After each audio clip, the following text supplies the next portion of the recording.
최근 아동학대 범죄가 잇따르는 가운데 정부가 자격 없는 부모의 권리를 박탈하고 처벌을 강화하는 방안을 마련합니다.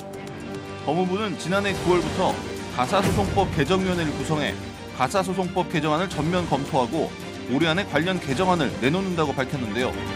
23년 만에 개정되는 가사소송법, 무엇이 달라지는지 하나님의 법, 세상의 법에서 알아봅니다.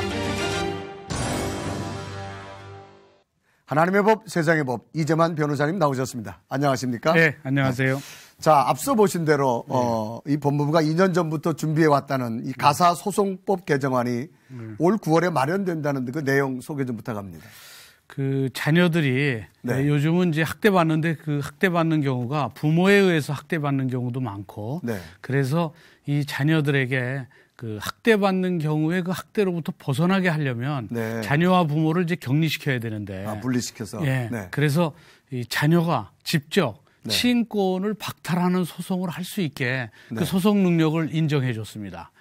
그리고 이제 부부가 이혼하게 되면 이제 양육을 하게 되는데 그 양육하는 사람이 결국 이제 비양육친이 이제 양육비를 지급하고 하는데 그 양육비를 지급할 때 그 사실은 이제 양육비를 지급하지 않으면 실제적으로 아이의 그 양육비에 대해서는 이제 굉장히 즉각적으로 영향을 미치기 때문에 양육비 지급하지 않으면 3개월 동안 지급을 지체하면 이럴 경우에는 감치를 했습니다. 감치라는 건 뭐냐면 구속을 시켜서 유치장에 보내는 거예요. 근데 지금은 이번 개정안에서는 3개월 동안 지체가 아니고 30일만 지체해도 감치할 수 있게 했어요. 한 달만? 네, 한 달만. 그러니까 양육비를 지급하라고 결정이 됐는데 판결에서 양육비를 지급하지 않으면 그러면 그 유치장에 들어갈 각오를 해야 됩니다. 그래서 이제 양육비는 즉각 주도록. 왜냐하면 양육비를 한 3개월 후에 줘버리면 아이가 그동안 굉장히 고통을 받을 수 있죠. 그래서 그렇게 빨리 해놨고. 그 다음에 이제 또 그 면접교섭권의 경우에도 사실은 이제 양육비를 주는 대신 아이를 한 달에 한 번이나 두 번씩 이렇게 보게 돼 있어요. 근데 상대방 측에서 서로 감정이 격해지면 안 보여주는 거예요. 그 안 보여주면 이럴 경우에 법에서 강제로 붙들어다가 만나게 해주는 그런 강제 집행의 방법이 없어요. 그러니까 면접교섭권이 있어도 상대방이 보여주지 않으면 면접교섭권을 행사할 수 없었죠. 그래서 이번에는 면접교섭권에 대한 보조인 제도를 만들어서 이 보조인으로 하여금 안 보여주면 중간에 중재하게 해서 서로의 감정 싸움을 잘 그 해소시키고 또 냉각기도 갖게 하면서 면접교섭권이 원활히 이루어지도록 그래서 이 면접교섭권에 대한 그 보조인 제도를 이번 개정안에 도입했습니다. 결국 가사소송법이란 일반적인 가정생활에서 나타나는 일들을 원활하게 처리하게 하는 법률을 그런 건가요? 그렇죠. 이제 가사소송법은 이제 인간의 존엄과 그다음에 가정의 평화 그리고 이제 자녀 양육에 대한 이런 모든 문제들에 대해서 그 뭐 절차라든지 그러니까 판결이 있을 수도 있고 또 조정이 있을 수도 있는데 이 점에 대한 절차에 대한 특례를 정한 그런 법입니다. 그럼 최근 일어났던 일들을 보면 이 참 부모들이 굉장히 끔찍한 일들을 많이 저질러서 참 가슴이 아픈 적들이 많은데요. 이 가사소송법 개정안을 이 필요했던 사회적 요구가 아마 지금 가장 필요하지 않은가 그런 생각을 해봅니다. 그렇죠. 이제 그 최근에 문제됐던 게 이제 인천에서 11살짜리 딸아이가 이제 배관을 타고 내려와서 집에서 탈출해서 뭐 편의점에 있다가 이제 발견되면서 이제 문제가 돼서 전수조사를 해보니까 막 아이를 물고문해서 죽이고 안매장하는 그런 경우도 발견이 됐고 그리고 또 하나는 아이의 시신을 훼손한 경우도 있고 그래서 그런 경우가 너무 많이 지금 발견이 됐죠. 그래서 이제 결국은 이 아이에 대한 아동 학대에 대한 가해자가 제3자일 경우에는 부모가 이걸 다 방어해 주는데 그 아이에 대한 가해자, 아동 학대의 가해자가 부모일 경우 이럴 경우에는 참 확인하기가 어려워요. 그리고 실제적으로 아동 학대를 주변에서 안다고 하더라도 신고를 해서 조사를 하러 들어가면 왜 남이 가정일에 나서느냐, 참견하느냐, 내 아이는 내가 잘 키우겠다. 그럼 대체적으로 그 아이를 부모만큼 사랑하는 사람이 누가 있겠어요, 일반적으로. 그러니까 부모가 자기가 키우겠다는데 남이 또 개입할 수는 없잖아요.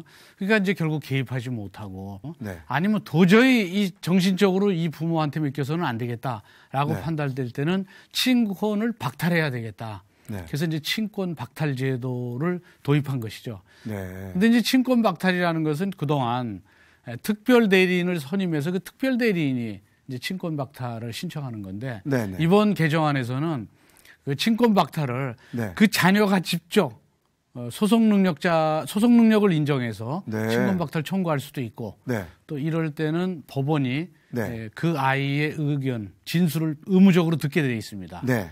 그래서 결국은 아동 학대가 부모로부터 지속적으로 일어나는 걸 사전에 방지하자는 취지에서 네. 이 친권 박탈 제도가 도입된 것이죠. 그럼 자녀가 친권 박탈을 요청할 때는 네. 정말 심사숙고한 장치들이 많이 필요할 것 같습니다. 그렇죠. 사실은 부모만큼 자식을 사랑하는 사람이 없기 때문에 네, 그렇죠. 이게 친권 박탈을 함부로 할 수는 없는 것이죠. 네.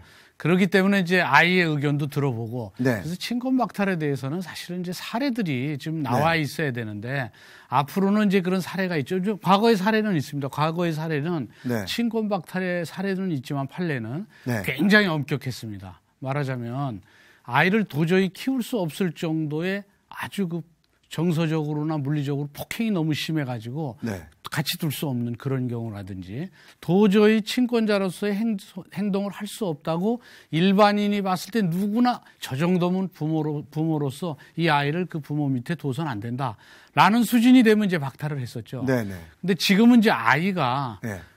나는 도저히 지금 부모 밑에서 못 있겠다고 해서 본인이 이제 신청을 한 건데 네. 이걸 본인의 의사를 들어봐서 박탈을 하겠다는 거기 때문에 이제 이 경우에는 사실은 이제 객관적으로도 더 좀 자세히 들여다봐야 되겠죠. 네, 그러겠죠. 그리고 또 박탈만이 능사가 아니고 또 박탈을 하면 또 누가 보호해 주느냐도 문제이기 때문에 그렇죠. 또 친권 일시 정지 제도도 있습니다. 네. 그것은 한 2개월 동안 네. 서로 자식과 부모 간에 너무 이 앙금이 깊으면 네. 결국 그것을 서로 좀 떨어뜨려 놔서 네. 2달 동안 떨어뜨려 놔서 부모도 교육을 시켜서 자식을 좀 그리워할 수도 있게 하면서 네. 그러면서 다시 좀 이게 잘 치료가 되면 그러니까 아이도 치료하고 아이도 뭐 잘못한 게 있으면 그걸 치료해주고 부모도 치료하고 부모도 또 네. 아이의 사랑에 대한 걸 치료해주고 사실 부모와 자식은 어떤 제도적으로 부모와 자자가 되는 그런 부분은 정말 아닌 것 같습니다. 네. 이런 현실이 되어서 참 안타까운데 이 현실을 어떻게 보고 계십니까? 결국은 이제 부모 자식 간에 이제 문제가 됐던 것은 결국은 우리 일반인의 상식에 의해서는 네. 부모 자식 간에 무슨 문제가 생기겠느냐. 네. 그리고 부모가 자식을 때리는 것은 그것을 훈육을 위해서 한 것이다. 네. 그래서 이쁜 자식은 매 한 대 더 주고 미운 자식은 차라리 떡을 준다. 이런 얘기가 있었어요. 네, 있죠. 그러면서 아이 사랑하는 방법을 배워서 결국은 이제 아동 학대를 사전에 예방하는 방법이 아주 필요합니다. 이런 네. 문제들은.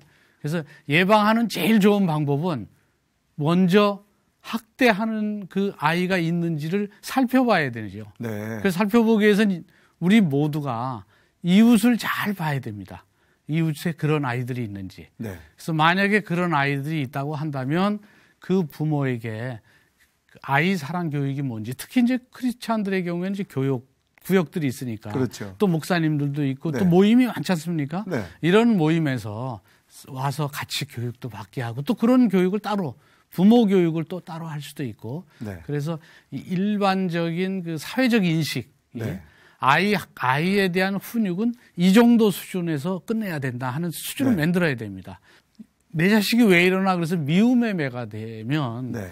그 아이가 그걸 바로 느끼게 됩니다. 네. 그렇게 되면 전혀 이 효과가 없는 것이죠. 훈육의 효과가. 그렇죠. 그래서 이제 그런 부분에 대한 것도 이제 전문가들 다 모여서 네. 한번 어떤 객관적 기준도 한번 만들고 네. 아이의 교육 방법 그리고 네. 이제는 절대로 이 폭행이라든지 학대, 정서적 학대조차도 네. 하지 않으면서 아이를 잘 교육할 수 있는 그런 방법도 한번 찾아내서 네. 그래서 이제 다시는 이런 그 아이의 아동 학대로 인해서 이제 사망하는 그런 경우가 없어야 되겠죠. 네, 그렇겠죠. 네.